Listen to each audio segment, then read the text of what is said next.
ጀማል ሄዶ አይደለም መሐመድ ጀማል ነው የሚባለው። ተሳስቶ ነው እንጂ ጀማል ጀማሌው ጀማሌው ጀማሌው ጀማሌው ጀማሌው እኔ ታድ ማለት ጀማሌው አታምን የመጣ ነው የጀማሌው ጀማሌው ጀማሌው ልቢው ልጄ አሳምረሽ ምችም አሳምረሽ ይጂ የዘራሽው ስራ የራስሽ ነው እንጂ የሰራሽው ስራ የራስሽ ነው እንጂ ማርያም አበባው እኮ ማናት እናንተ ወለይ ነሽ ዳንቺ ወለይ ታጣ ወለይ ከኔ መጣሽ ሱብሃንአላህ ላ ኢላሀ ኢላላህ ሸሃዲ ወላ ወላጀ ሸሃዲ ወላ ወላጀ ድሩማጀ ወዙቢታይ ሸታሊ መሐመድ ጀማል መሐመድ ልጅሽን ለማሰጠሽው ለቤቴ ሙስሊም ነኝ ክርስቲያን አላቀው ጅን ሲህር እላለሁ ዝም እቀበጥራለሁ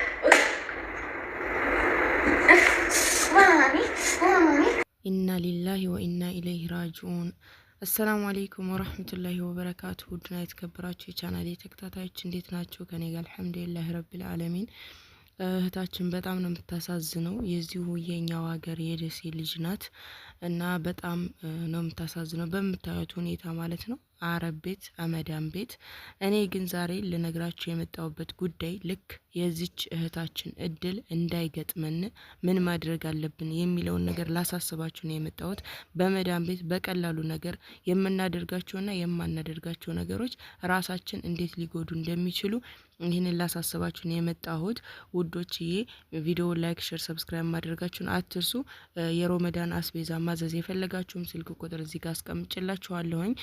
እና ውዶችዬ ምን ልላችሁ ፈልጌ ነው ብዙዎቻችሁ ወደ ሀገር ለመግባት ያሰባችሁ እህቶቼ በውስጥ እየመጣችሁ የምታወሩኝ በጣም ትጨናነቃላችሁ። በጣም በተለይ ረጅም አመት የቆያችሁ አረብ ሀገር ረጅም አመት የቆያችሁ በቃ ወደ ኢትዮጵያ መሄድን ስታስቡ በቃ ሁላችሁም ጨነቀን፣ እኔማ ላብድ ነው የደረስኩት፣ በቃ ቅንጭላቴ ሊፈነዳ ነው የምትሉ ልጆች በጣም ብዙዎች ናቸው። ኮሜንት ላይ ራሱ እያየኋችሁ ነው፣ በጣም እየጻፋችሁ ማለት ነው።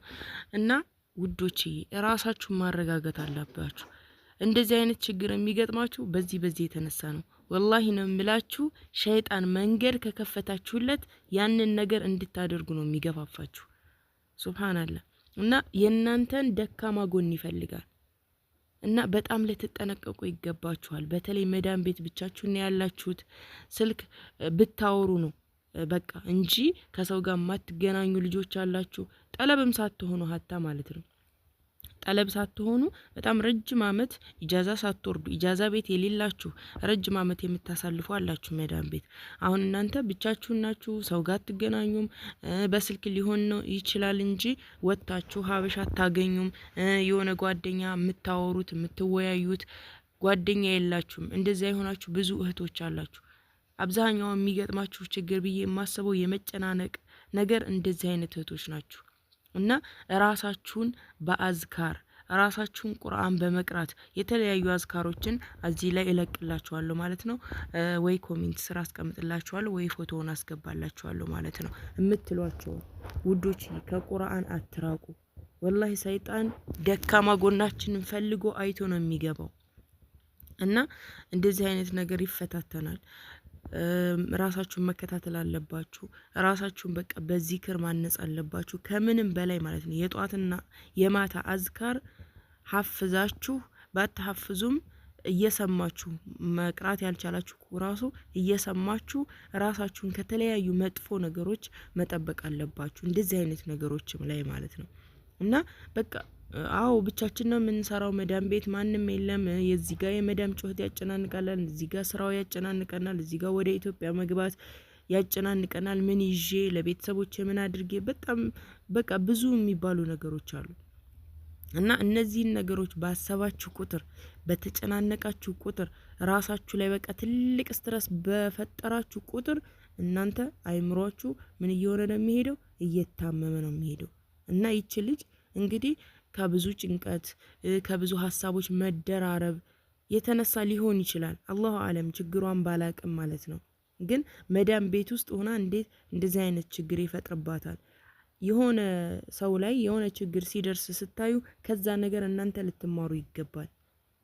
መዳም ቤት ሆኖ እንግዲህ ራሱን እንትን የሚያሳምም ሰው የሚያብድ ሰው በምን መንስኤ እንደሆነ ሁላችሁም ታውቃላችሁ። ብዙዎች ናችሁ ኮሜንት ላይ መታችሁ የምትጽፉት እኔ በጣም እጨናነቃለሁኝ፣ እኔ በቃ በጂ ይለኛል፣ በቃ ጩሂ ይለኛል። በጣም ብዙ ናችሁ እንደዚህ የምትሉት እና ከዚህ የተነሳ ነው አይምሯችሁን እያጨናነቃችሁ ስትሄዱ የባሰ በቃ እያሰባችሁ ስትሄዱ ከዛ መካከል ማን አለ? ሸይጣን አለ ማለት ነው። ከዛ እየገፋፋችሁ ይሄዳል፣ ወደዛ ነገር እየገፋፋችሁ ይሄዳል። ለምን? የእናንተ መጥፎ ነገር ነው የሚፈልግ። ሸይጣን የሰው ልጆች ግልጽ የሆነ ጠላት ነው። ስለዚህ እኛ ለዚህ ነገር እጅ መስጠት የለብንም። ራሳችን ወደ መጥፎ ነገር መምራት የለብንም። ብዙዎች ናቸው እኔ በቃ ራሴን እስከማጠፋ ድረስ ነው በቃ መቀውሰው ጭንቅላት ያልችላል፣ እዚህ ጋር የመዳምን ጮህት አልችላል፣ ጭራሽ ወደ ሀገር ሳስብ በቃ ልቀውስ ነው ማየው የምትሉ ልጆች ማለት ነው። ለሁላችሁም ጥቅልል ያለ ነገር ነው የምነግራችሁ። በቃ አዝካር አብዙ፣ ቁርአን ቅሩ፣ ከቁርአን አትራቁ ከምንም በላይ ማለት ነው። እና ስለዛ ነገር ደግሞ አንድ ውስዋስ ከልባችሁ ሲገባ ማለት ነው ያንን ነገር ማዳመጥ የለባችሁም። በቃ የሆነ ውስዋስ መጣልኝ አይደለ? በቃ የሆነ ጩሁ ያለኝ ልብስሽን ቅደጅ ያለኝ የዛኔ ምን አደርጋለሁ? ያን ነገር ብሎክ አድርገዋለሁ። ያንን ሀሳብ ሌላ ነገር ማሰብ ወይ ቁርአን መክፈት ወይ ደግሞ የሆነ ነገር ማሰብ አለብኝ። እንደዛ ካልሆነ በስተቀር ያንን የምታስቡትን ነገር የሚወሰውሳችሁን ነገር ሸይጣን ሊያስደርጋችሁ ይፈልጋል። ይሄንን ማመን አለባችሁ። ይሄንን ማወቅ አለባችሁ። አውቃችሁ ደግሞ መተግበር አለባችሁ። በቃ ያ የሚያንሾካሾካችሁ ድምጽ ልባችሁ ውስጥ ያ የሚወሰውሳችሁን ድምጽ ማለት ነው መከተል የለባችሁም። ቶሎ መግታት ወዲያውኑ ለዛ ውስዋስ ወይም ለዛ ሹክሹክታ ቦታ አለመስጠት። በቃ ቀጥታ ሀሳባችሁን ቀይር ማድረግ ወዲያውኑ ወይ ቁርአን ማዳመጥ። አውዝ ቢላሂ ሚነሽ ሸይጣን ረጂም። መጥፎ ነገር የሚያስበው ሁሉ የሸይጣን ነው። ይሄ መጥፎ ነገር ልባችሁ ውስጥ እንዲመጣ እንዲታስቡ የሚያደርጋችሁ ነገር ሸይጣን ስለሚጎተጉታችሁ ነው። ስለዚህ ያን ነገር ለማስቀየስ ሞክሩ፣ አትከተሉት። በቃ ሀሳባችሁን፣ ውስዋሳችሁን፣ ጉትጎታችሁን፣ ልባችሁ ውስጥ ያለ ሹክሹክታ አትከተሉ። እና እንደዚህ አይነት ብዙ ልጆች ምን ትላላችሁ? በጅን ሊሆን ይችላል፣ በሲህር ሊሆን ይችላል፣ በተለያዩ በሽታዎች አይን ኑሮብኝ ሊሆን ይችላል ምናምን እያላችሁ እንደዚህ አድርጊ ይለኛል የምትሉ ልጆችም ራሱ ይህንን ነገር ልባችሁ ውስጥ እርግጠኛ እስካልሆናችሁ ድረስ ይሄ ነገር አለብኝ ብላችሁ እርግጠኛ ሳትሆኑ ይሄ ነገር በቁርአን ኃይል ሊለቅ ይችላል። በቃ ይሄ ውስዋሴ ወይም ይሄ የሚያጨናንቀኝ ነገር በጅ የሚለኝ ነገር የሆነ አይምሮዬን ቅውስ የሚያደርገው ነገር ይሄ ነገር በቃ በቁርአን ኃይል ይጠፋል፣ ይወገዳል ብላችሁ አምናችሁ በቃ ሁሌ አዝካር ውሏችሁን በቃ ሳታቋርጡ ስራ እየሰራችሁ እስትግፋር ማለት አለባችሁ። አፋችሁ ምላሳችሁ ማስለመድ አለባችሁ። አዝካር ማለት አለባችሁ። የሆነን በቃ መጥፎ ነገር ከቤተሰብም ይሁን ከወደ ኢትዮጵያ ተደውሉ ይሄ በቃ የሚያጨናንቃችሁ ነገር የሚነገራችሁ ከሆነ ያን ነገር አለማሰብ፣ አለማሰላሰል በቃ የሆነች ሀሳብ ኑሮባችሁ ያችን ነገር የምታሰላስሉ ከሆነ በቃ በዛው እየጦዛችሁ ነው የምትሄዱት። ይሄንን ማወቅ አለባችሁ። በቃ ራሳችሁን ቀየር አድርጋችሁ ያን ሀሳብ ከውስጣችሁ አውጥታችሁ ሌላ ነገር በቃ አዝካር ማለት ያን ነገር ማሰብ ማሰላሰል ነው ያለባችሁ። ጥሩ ጥሩ ነገሮች ማዳመጥ፣ ዳዋዎች ማዳመጥ፣ ሀዲሶች ማዳመጥ ይሄንን ነው ማድረግ ያለባችሁ እንጂ ለሚያጨናንቃችሁ ነገር ቦታ ሰጣችሁ ሁሌ ስለዛ የምታሰላስሉ ከሆነ በጣም ትጎዳላችሁ እና ራሳችሁን ጠብቁ። እኔ በእኔ ላይም ስላለ ነው ይሄን ነገር እምላችሁ። ትምህርት የሰጠኝን ነገር የሆነ በቃ ራሴ የተጠቀምኩበትን ነገር ነው እየነገርኳችሁ ያለው።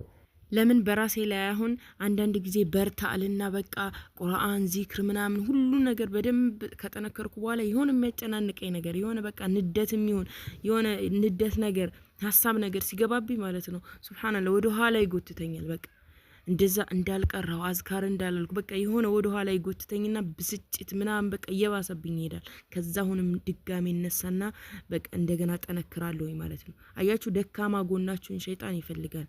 ስለዚህ እባካችሁ መዳም ቤት ሆናችሁ ራሳችሁን ለመጠበቅ ሞክሩ። ከምንም በላይ ደግሞ የስራ ሁኔታ ሁሉ ነገር የሚያጨናንቅ ነገር አለ እና ከዚህ ነገር ራቅ እያላችሁ ራሳችሁን በአዝካር አክሙ፣ በቁርአን አክሙ። በቃ ለመጨናነቅ የሚያደርሳችሁን ነገር ወደ ኋላ ጣሉ። ብዙ ጊዜ ሀገር መግባት አጨናነቀን የምትሉ ደግሞ ምን ሆናችሁ ነው የምትጨነቁት? የትም ብትኖሩ የሚያኖራችሁ አላህ ነው። ስለዚህ ራሳችሁን አረጋግታችሁ መግባት ካለባችሁ ቁርጥ አድርጋችሁ መግባት በቃ እና ምንም የሚያጨናንቅ ነገር የለም። ይሄ ዱንያ ነው። በቃ ለዱንያ ቦታ ሰጣችሁ ያን ያክል አትጨናነቁ። ራሳችሁን በቃ መጥፎ ነገር ውስጥ አታስገቡ እላለሁ ውዶች። የዛሬው ይህንን ይመስላል። ሀሳብ አስተያየት ካላችሁ ኮሜንት ላይ አስቀምጡልኝ። በቀጣይ ቪዲዮ ተመልሼ እስከመጣ አላህ ሰላማችሁን ያብዛው። ወሰላሙ አለይኩም ወራህመቱላሂ ወበረካቱ።